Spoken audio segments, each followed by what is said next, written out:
Flame Shoder. I'm a master certified coach and owner of a personal development coaching practice called Coach Flame. And I'm Jeannie Ivy, a creative director, artist, and owner of the creative consultancy Ivy Magic. And together, Flame and I are the Spark Sisters. In the process of working with Flame as my coach, we discovered that we had complementary and kindred ideas about how to help others find their spark and own their unique place in the world. Eventually, we started talking about how we might share these ideas with others, tapping into the natural riffing style that happened whenever we talked. And that's a glimpse into how the Spark Sisters podcast began. We have seen and felt the magic of learning to be authentic in our own lives. And that is at the heart of this podcast. We wanted to share the way that we did it, not so that you would do it our way, but because sometimes when you hear someone else say their way, then you discover your own. We want you to live from your authentic spark.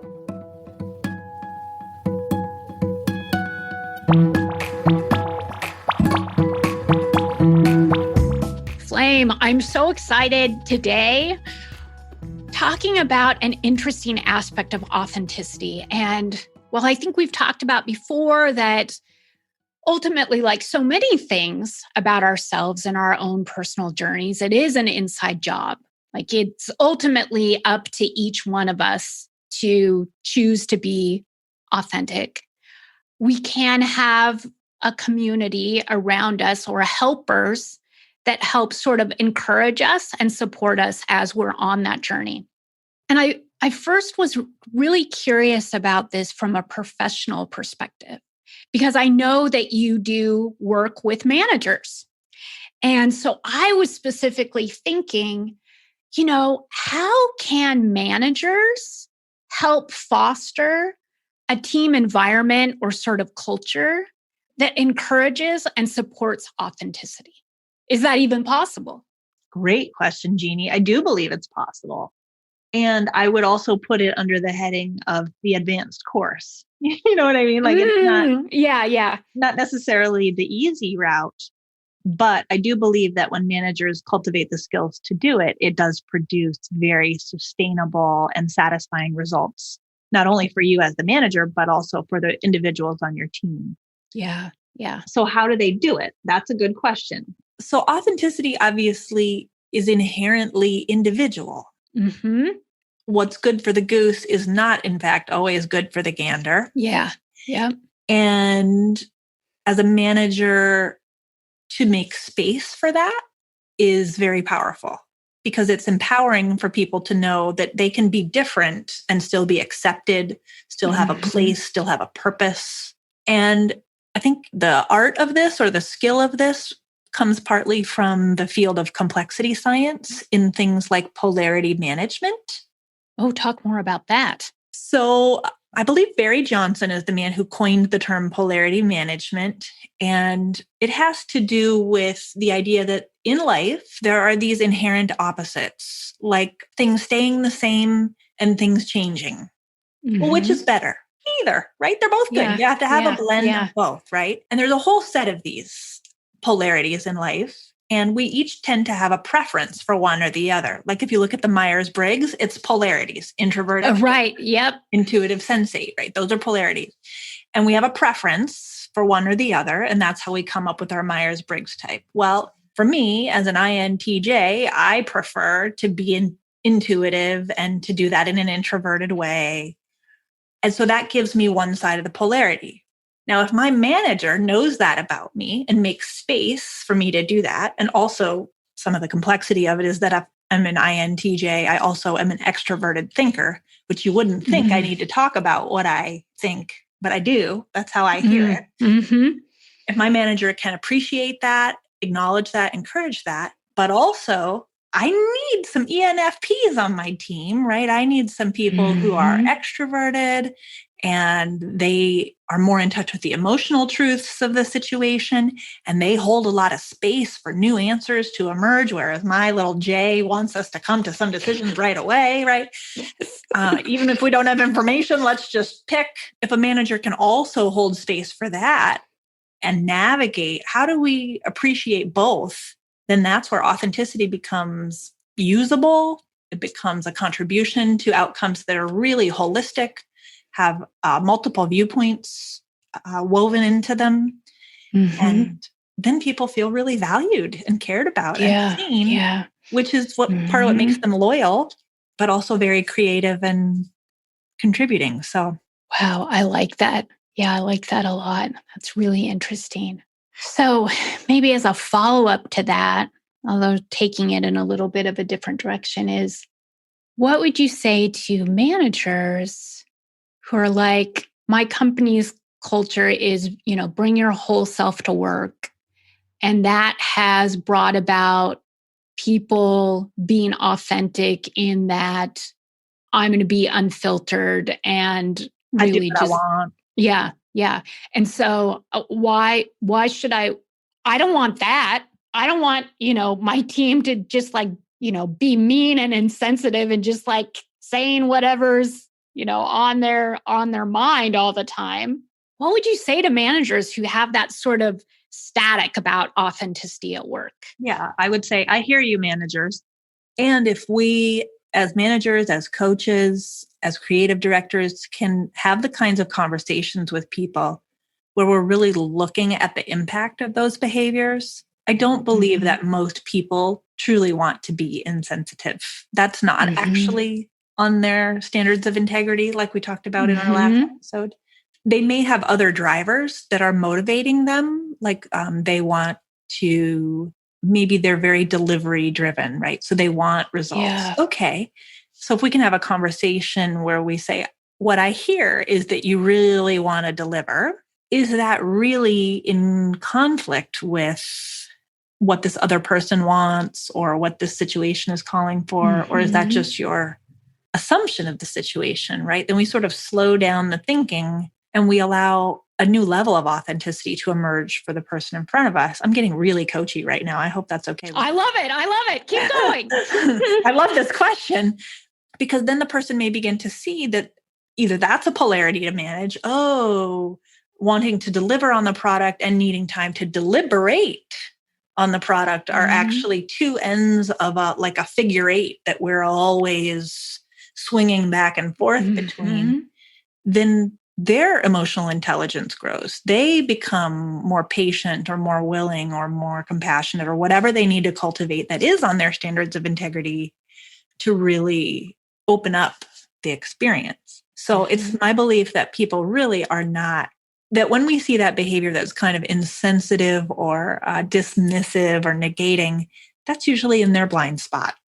That's not part of their authentic self. Yeah. It's on the way. Yeah. It's actually the obstacle that would be pointing directly to it.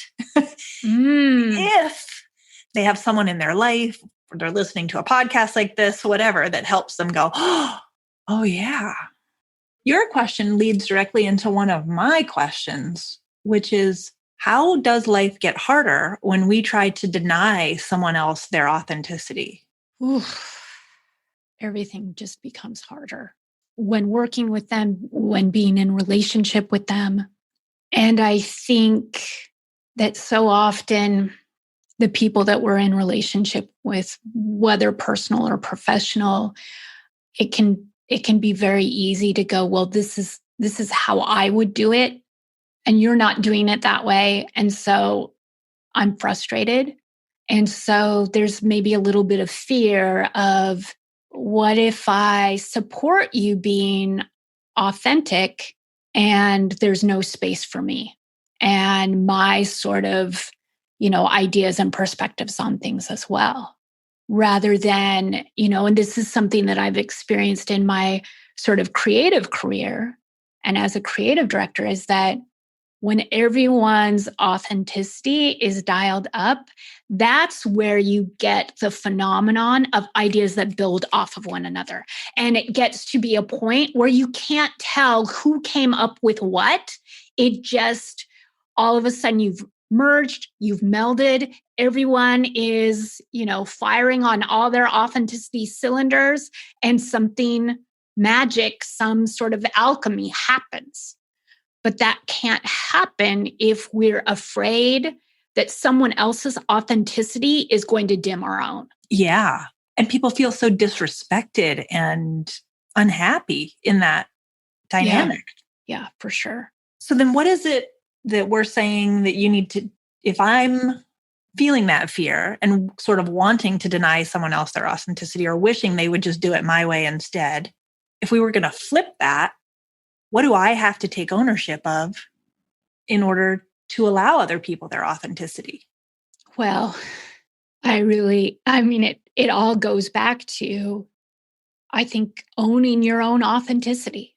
And when you really are in that core place where you're like, okay, I am showing up as fully and authentically as I can, then that sort of fear does seem to dissipate. Well, all of a sudden I'm thinking of this word sovereignty that my coach Janet Harvey introduced me to. And, we use this sort of vernacular, like, yes, queen, right? Like that kind of sovereignty. But that has a little bit more of the like, I do what I want quality to it. Whereas what I heard in the term sovereignty is knowing that I am whole and complete. And I get to have my own boundaries. I get to speak to what is true for me. And I only rule over the system I rule over. Yeah, right. And you have your own sovereignty where you rule over what is yours. And we're like neighbors, right? Yeah. And in a really healthy, high functioning relationship, we're both sovereign and we get to meet. And there's this incredible power where we share that without ever negating someone's choices or preferences. Maybe it means we spend less time together. Maybe it means we're not that close, but we do no harm.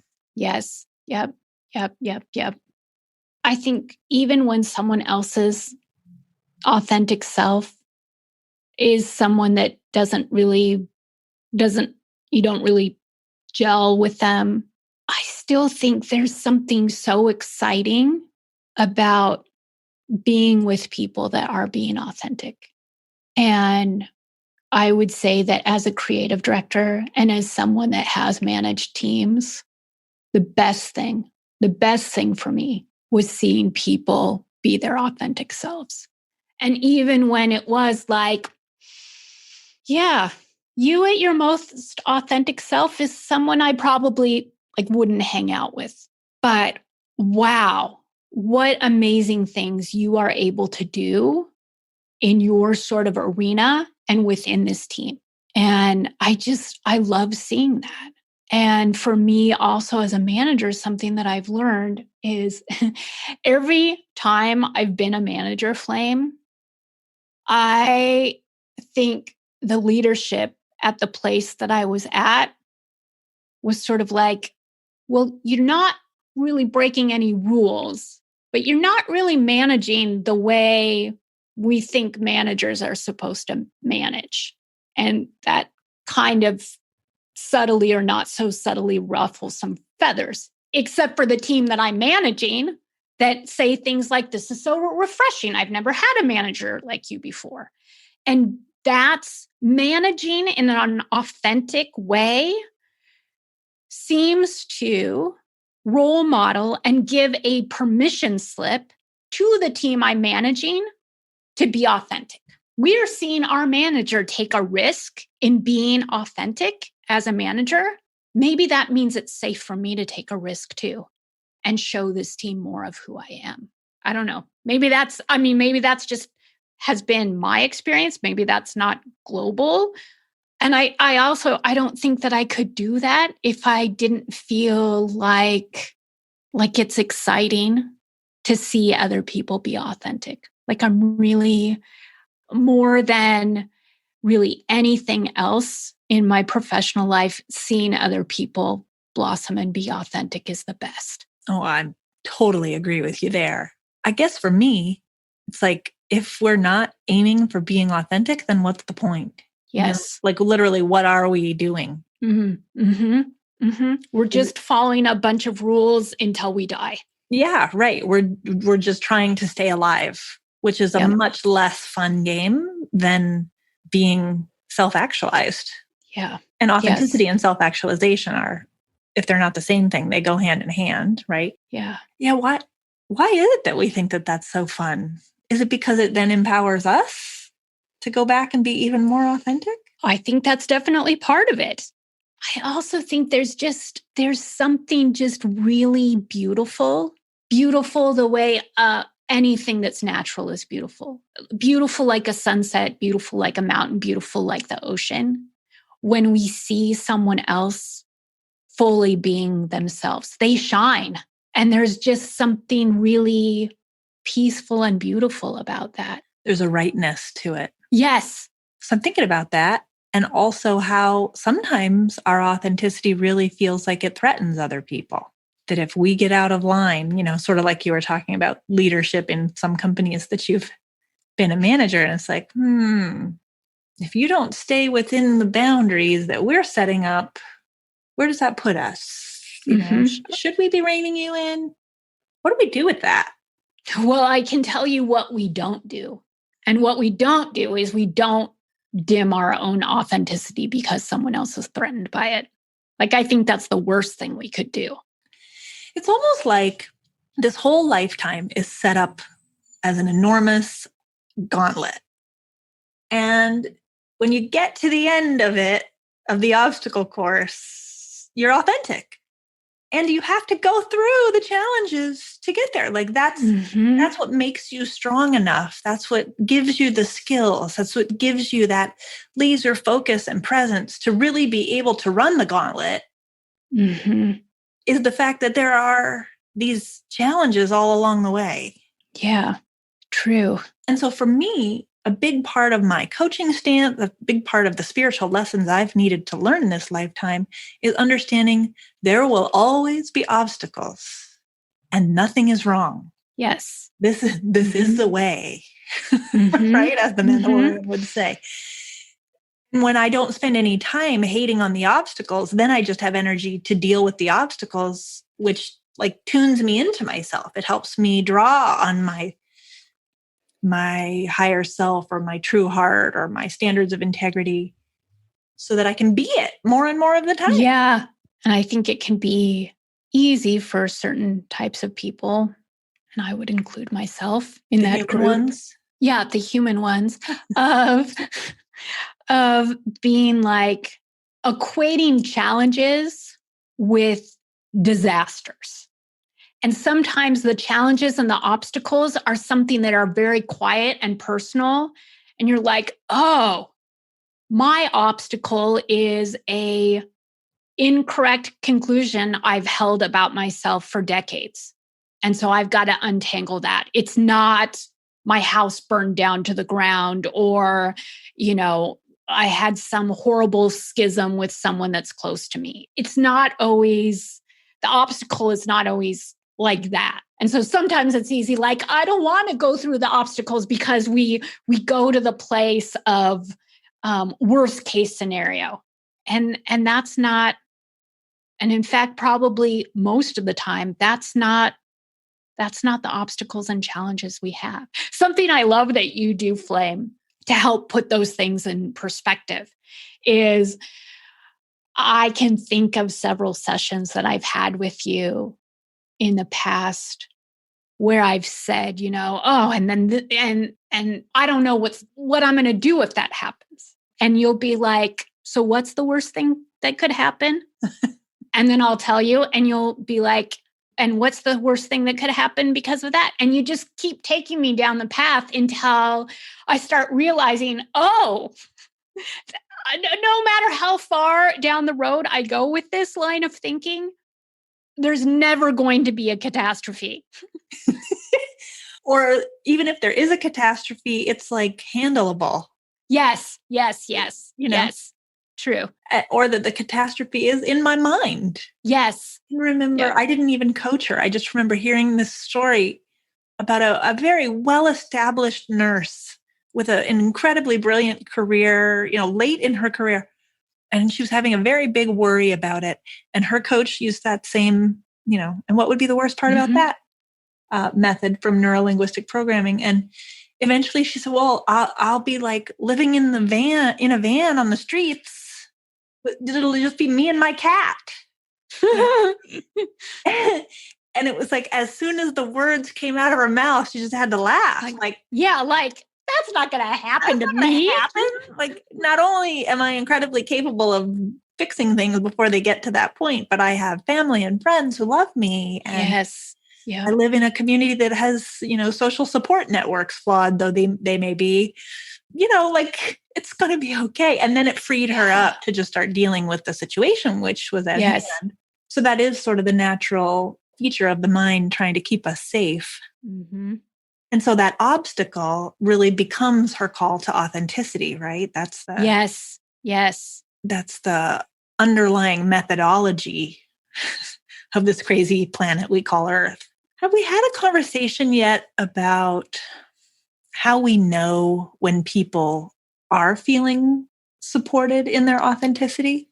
Like, what are the I don't think we have signs and symptoms? I wonder if one of the symptoms is that people are more vulnerable, that they are more open, that they're clearly not afraid that if they share something, they're just going to get someone telling them what to do in the way that they would do it, not in the way that the person that's being authentic would. And so it's easier to sort of share and open up because you feel like you're in a relationship where you're going to be seen and supported for who you are. I think that's one of the symptoms. What do you think are symptoms? I love what you just said about relating. I think relating really starts to happen, as opposed to, like, I've had an experience many, many times in my life where I'll look back and I'll say, oh my gosh, that person had become like a caricature of themselves in my mind. And I wasn't really being with them. They weren't human to me. Mm-hmm. But when I feel grounded in my authenticity, then there's a lot of space for me to just be with you exactly as you are, whether you're up or down or light or dark, it doesn't matter. I could be right there. And it doesn't feel risky. It just feels like presence. And you hit earlier on the idea of taking risks. We are much more aware of which risks we can take and to let go, I think, when we're in our authentic head and heart space. We just, the quality of discernment, I think, gets amplified. Yes. It is a lot easier to have the discernment that works best for you when you are being authentic. And given what you just said, it's also like, I think people start to rest when we're being authentic too, because we know that we don't have to do it all. We just have to do what's ours to do. That's right. Say that again. We don't have to do it all. We just have to do what's ours to do. And like that FOMO starts to relax, that fear of missing out. I'm not missing out. I'm doing me. Something else as we're talking about this and sort of, relationships and how do you have that sense that your authenticity is being supported or encouraged and that you feel sort of safe? And I don't know, this is just like a seedling thought. And so I'm interested to see what you might do with this flame. I think as adults, the relationships that maybe don't support authenticity so much are those that feel parental. That you feel like you are the child and the other person is the parent, and you have to act according to their rules and their expectations because you're not fully independent.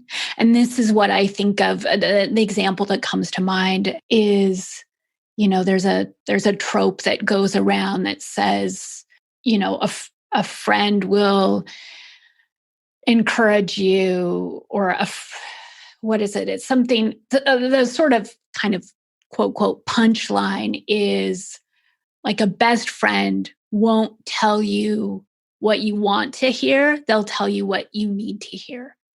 And that is that's setting up a very parental relationship, as if the other person knows what's best for you. And that might not be the case. I mean, yes, in some extreme circumstances, if the friend is doing something harmful, that's different. But this sort of dynamic that I think sometimes gets set up in relationships with adults is, I'm going to give you advice as if I were your parent. And then the one that's receiving that starts feeling like, oh, well, now I've got to sort of act according to your way of doing things and not my own. In order to belong. Yes. Yep. Right. Parent-child bonds are inherently about belonging and, keeping kids alive. So there's this theme I hear bubbling up underneath it all, and it's sort of around like psychological safety. Mm-hmm. Yes. And how that links with, I'm going to say growing up. That's not quite right, but coming into your own sort of developing your own agency, kind of that sort of thing. Yeah. Parenting has a very particular viewpoint, mm-hmm. Yeah. Right? Which is, I'm the adult, mm-hmm. You yes. are not. And it's my duty, responsibility, role, whatever you want to call it, to bring you up to maturity. And I need to teach you things in order for that to happen. Yeah. That's one version, at least, of the parenting view.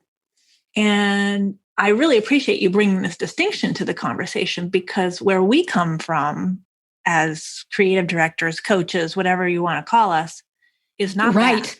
Exactly. It's a partnership view that says we are equals.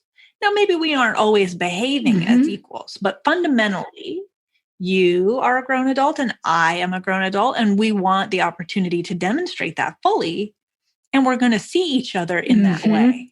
And I think this is where that sort of like best friends quote, it has a little grain of truth in that we know that people can hear what it is we're trying to say when we're maybe giving them some candid feedback or speaking to something that they made a mistake about or whatever. It's not in the vein of let me teach you. Yeah. It's in the vein of I see you.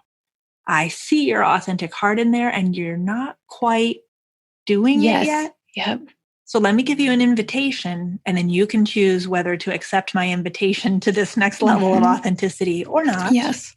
And there's a lot of spaciousness around it, right? But that partnership view is critically important. And to go back to the question of what do we have to own in order to really support someone else's authenticity, I think this is part of it. Yeah.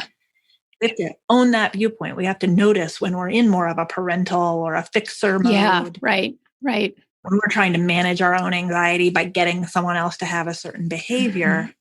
And that when we do that, when we can own that partnership stance, that's a foundation for producing the experience of psychological safety, which is such a buzzword in the work world. It really is. It really is. Understanding you can't have a toxic environment and expect people to be creative and on point. Yep.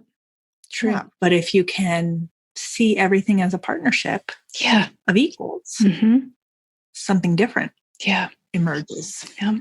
I think there might also be there's more of a curiosity when you are being your authentic self. There's a greater curiosity about other people, which then encourages them like, oh, someone actually wants to see me, actually wants to know what I have to say about this, how I would solve this problem.